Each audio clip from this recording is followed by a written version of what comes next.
Hi, it's Laura with Following the Paper Trail, and it's day 6. Yep, we're on 2 hands. Day 6, we're halfway with this one.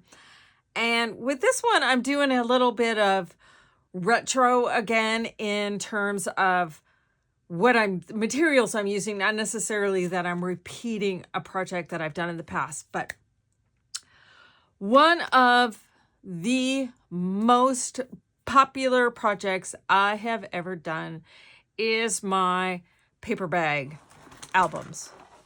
I have loved doing paper bag albums since back in 2009 when I first started paper crafting. And between just these 3 books, the videos that I did for these 3 books, the tutorial parts, as well as just the walkthrough parts, is close to 600,000 views. So these are popular with you guys as well. The tutorial for this book that I did for Halloween in 2009, it itself has close to 500,000 views, or 500,000. That just blows my mind, to be perfectly honest. But that's how many views these books have. And they're fun because they're just using paper bags like you use to take your lunch to work or to school in. So but the original 2, the Halloween one and the Strike a Pose of my daughter, doing these paper bag albums. You can see here's the paper bag in there. And those are doubled. My favorite thing, I think my very favorite tags I've ever made with these eyeball tags with I use the little spiders as the eyelashes. They are my all-time favorites, and I've never found another Halloween paper as much as I like this one. It was a basic gray back in 2009. So the Halloween version, it's losing little fuzzies. And this one's getting a little sad on the closure. And this one of my daughter, again, she'll kill me. Once again, showing pictures of her. This is in 2009, so she would have been, these pictures were from when she was 8 and 9 years old. And this is where I was using stitching. And I was making tags out of fabric. So, see, mixed media has been a part of things for me since the very get-go. So, but this is a paper bag using little paper bags, and this is a little bit more lunch-size paper bags. And over the years, I did other ones, and then I think this one was, I want to say it was 3 years ago, and this was to create this one, I used a single paper bag, a little bit larger one, but a single one, and I went all the way up to shopping bag size on the tutorial, but it uses a single bag to make this tiny little book. It's got little tags with quotes on them, little artsy-fartsy tags. But yeah, throughout the entire book, it's all from just a single paper bag. It was tons of fun. That one is I think it's over on my, it was when I had a Teachable site. It was on Teachable. Then I was on Podia, and then both of those it seemed crazy to me spending money on that when I could do it on my website. So I think it's on my website. I have to check on that. That's exactly where it is. I'll put a link to it wherever it is. I know I have a walkthrough video on YouTube, but the tutorial for it, I think it's on my website, and I'll check on that and put information on the description for this one, because this is a fun one, and it's called PB&J book, one bag book. So in the keeping with the theme PB&J, which means paper bag and journaling, this is another in that PB&J series. And this one's paper bags and journaling signatures. So it's a combination of paper bags and having journal signatures. Now these signatures are not stitched down yet into the excuse me, this outer part of the signature yet, because I'm still working on what I want to go in there, and I also like to embellish, or at least get the background painted on them before I attach them into the book, but it's very easy to be able to stitch them in. So it alternates a paper bag, which you can put tags. It can be, you could put a little accordion book in there. You could put a little trifold. There's any number of things. You can even have little signature booklets that can go in here. So, and you can, each paper bag, you can do 2 of them because there's kind of 2 sides to the bag. So lots you can do. There are also these connections of where the bag attaches to the signatures. Those are little pockets in them. So as I've always said, I like having lots of real estate. Usually not a problem in journals. In fact, there's too much real estate in them, in journals for me.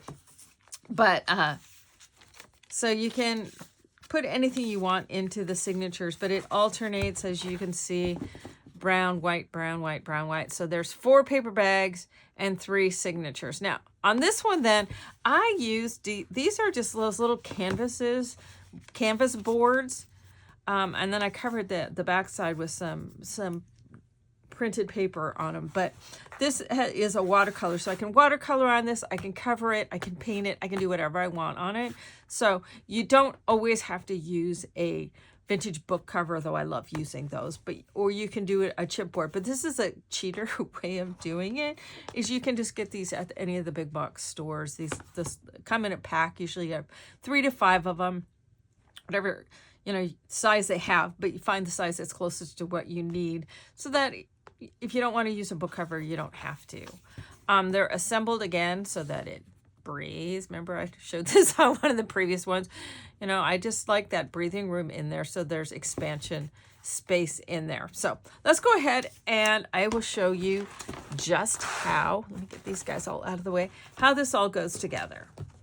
So again, you're going to need 4 paper bags, basic lunch bags.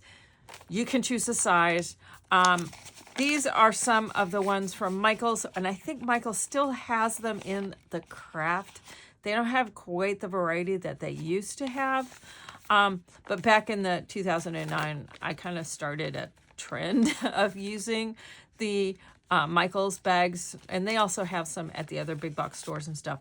But they're a little bit nicer quality than the lunch bags, but you can get the lunch bags at the grocery store, and they work perfectly well. So you'll need 4 bags. There will be, my husband went to play golf, and we lost our golden like 2 weeks ago, our golden retriever. And so we have a little Chihuahua, Beagle, whatever. He's kind of one of those Heinz 57 mix. He's overly bonded to my husband. So he howls now on occasion. So he just howled. So if you heard that, I apologize. It's with me from the get-go, my pets, my kids, everybody, I just live in your basic, typical home. So sometimes, my kids, my pets, all of that interrupt. Anyway, all right. So then I'm also going to have 3 signatures. Again, you can make these signatures as full or as empty or as a variety of stuff. They can all be somewhat one kind of paper. You can use vintage book papers. You can use torn papers, you can use mixed media, watercolor, whatever. You choose what goes in them. And again, you can go ahead and stitch them into a pamphlet. What I do when I'm doing signatures like this, I used to do a whole bunch of stitches and punch a whole bunch of holes, and I kind of got over that. Now I just do a pamphlet stitch. So I put 1 hole in the middle, and then 1 hole on each side, and depending on the size of whatever papers I have in there, I try to come in about 1/2 inch in from the edge of whatever paper's kind of on top. And so I go, there's different ways of doing this, but I go from the middle, and I either on the inside or the outside. So I go down from the middle, come up from the side, back down the middle, up from the side, back down the middle, and then I tie it off. And I tie it off either on the inside or the outside. And I leave little strings because I like to put little tags and doodads on them. But you can use any method that works best for you in terms of stitching your signatures together. But I also recommend I either use a soft yarn-like thread to stitch it, or if I want it color, I use all 6 strands of embroidery floss, or probably the best thing to use is a waxed thread. Excuse me, preferably like a linen or a cotton, because those are strong. And by waxing them, it's going to be a little bit easier on your paper and less likely to tear your paper. So it's a good idea just to get some beading wax and you just wax your threads. So we're going to have 3 signatures, and the signatures are cut depending on the size of my paper bag. You can cut them to the same size, a little bit bigger, a little bit smaller. Depends on your personal taste and preference. Now, I did them the same size as my bags when they're all folded up. So, and I'll get back to that folding part. Then on this one, I am going to be using some vintage book covers that are also a little bit, tiny bit smaller, but see, I don't mind this part hanging out. So that's going to be perfectly fine with me. So to layer this all up, what we're going to first do is we are going to fold our paper bags. So your paper bags will typically come folded, you know, got the tucks on each side, and your bottom is flat. What we're going to do is fold down the one that's folded up so that the bottom is touching itself. Give it a good fold, and then flip that one back up into place and flip the other side up. So now there's a fold in the middle of my bottom, and it folds down and around the bag itself. So we're going to do that with 4 of these. I have just found, you know, the way it comes, if you fold this guy down first, it gives you a crease along the bottom, and then it's easier to fold this other side up. I also do recommend you use your bone folder to give it a good solid crease so that it stays folded.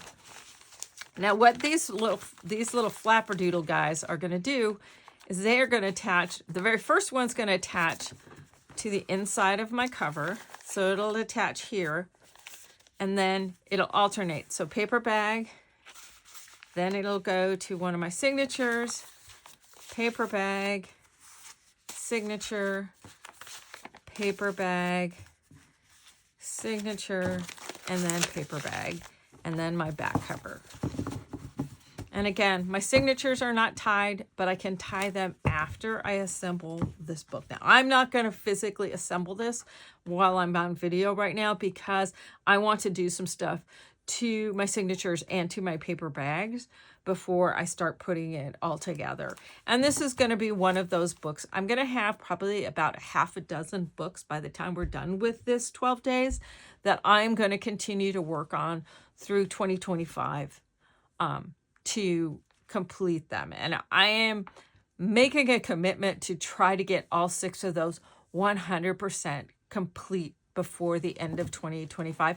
And I'm going to be posting and showing. And if I end up doing a Patreon type subscription, which I'm going to do on my website versus using Patreon, how the journey of finishing those books will be on that Patreon. And if that happens, it's going to be right around the first of the year. So I'm still working on that. Probably sometimes between Christmas and New Year's, I'll talk about it a little bit more. So if you're wanting to see how these books finish up, that's going to be the way to do it. So I know I just talked about in a video a time or two about not making everything monetized, but I figured that one's probably one of the easiest ones because I can make it the price on it like super mega low. And that will help me to just cover my expenses and costs, because I still have my website. I still have a terabyte worth of video. So if you're not seeing something on YouTube, that's because all of those years of doing streaming classes up anything between 2012, I think it was, and 2017, there's like or 18, somewhere around in there. There's a 5 or 6 year period of my most active online teaching was done via live streams. I was doing 3 live streams a day for years during that period. All of those videos are over on my website under the archive tab. The vast majority, I would say 97% of them, are free to view. The ones that are under the classroom or the paid tutorial tab are ones that I did as paid tutorials, as people paid for the video tutorials. So they were sold as video tutorials, but any of the tutorial instructions that I have that are written, all of the videos for those projects, or most of them, are up on my website.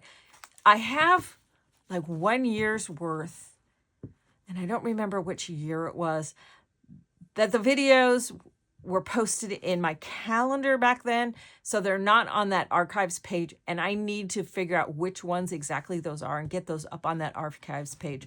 But there is over 1 terabyte worth of videos that you can go in and watch. Some of them are rather humorous, some of the old ones. The video quality is not super great because, you know, videos in 2010 and such were not at the same level they are these days. So, but I keep those free to view.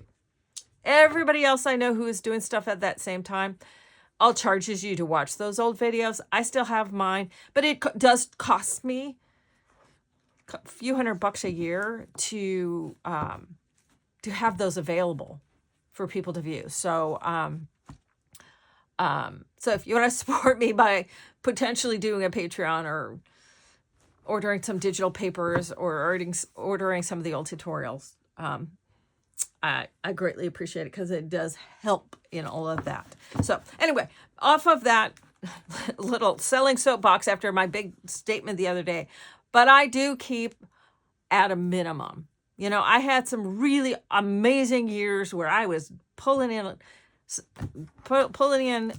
a good chunk of money. But I've always felt it's very important to give back. You know, as I said, that was mainly from selling kits and stuff. Nowadays, I'm not doing kits, not planning to do kits. But I'm more about sharing with you how to do things. So anyway, got to get off that subject. So anyway, so when you are attaching these together, you are going to, and I'll do this with a pencil, or I'll do it with a pen. World's coolest pens in the entire world to use, both for fabric and for paper crafting. And I don't get anything for promoting these. These are so cool.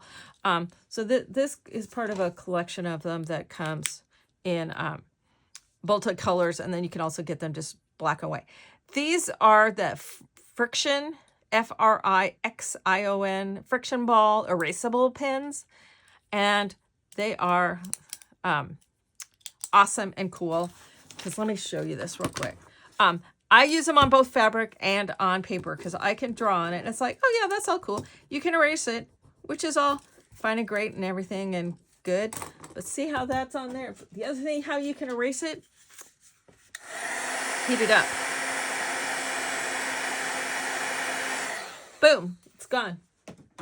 And that works on most fabric and most paper, that you can just flat out erase it. You can see a little bit of a shadow, but that's only because I scribbled a little bit hard and it kind of, the ballpoint kind of marked into the paper itself, but it removes that.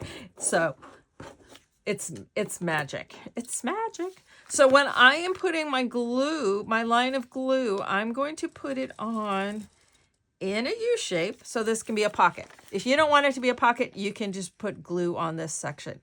And again, I'm using glue, some sort of a white glue, or whatever your personal preference is on that, because it's very subjective depending on the climate you live in. But you're going to use a glue, not an adhesive tape, because if you're going to put tags in there, if you use an adhesive tape, projects that I made back in 2009 who had that adhesive tape on there, that adhesive tape doesn't dry. And if it does dry, your project's going to fall apart. So if you didn't use good quality adhesive tape, it might fall apart. But if you use adhesive tape, it doesn't dry, and your little tags and such, when you put it into the pocket, get stuck in the adhesive. So if you do a glue, it dries. It's also going to last longer. So I'm going to do it in a U shape, but I'm also going to do the glue closest to that fold at least 1/4 of an inch up from that edge. Again, that breathing room to allow for the expansion as you add more stuff into this. When I was doing albums and such, we used to make these base albums. By the time you put 14 layers of paper in there, when you're matting the pages and adding tags and adding embellishment, by the time you added that much, you need that little bit of breathing room, because otherwise they're just like stuffed after Thanksgiving kind of thing. So I'm going to do a U shape, and you're going to be doing that whenever you're attaching the next piece on. You're going to do that U shape, and you're going to be about 1/4 of an inch up from the fold. So the first one I'm going to do, actually, I'd probably do the covers last. So let's not talk about the first one I'm going to do. So this first one, I'll go ahead and glue it, and then I'll attach it to my first signature. Now your signature, I chose to make them the same height as my bag is wide, but you can make it if you want it smaller. You just need to allow for that when you're putting the glue on there. If it's bigger, it's not a problem, but if it's smaller, you just want to make sure you place it properly. So it's going to go glue to the signature, then this side is going to glue, and make sure the U, the bottom of the U is along the fold.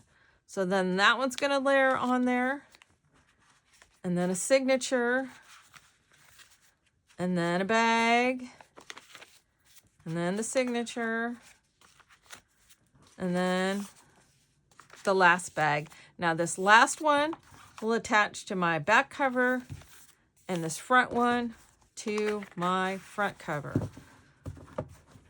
And being careful when you're gluing them that they are nice and even together.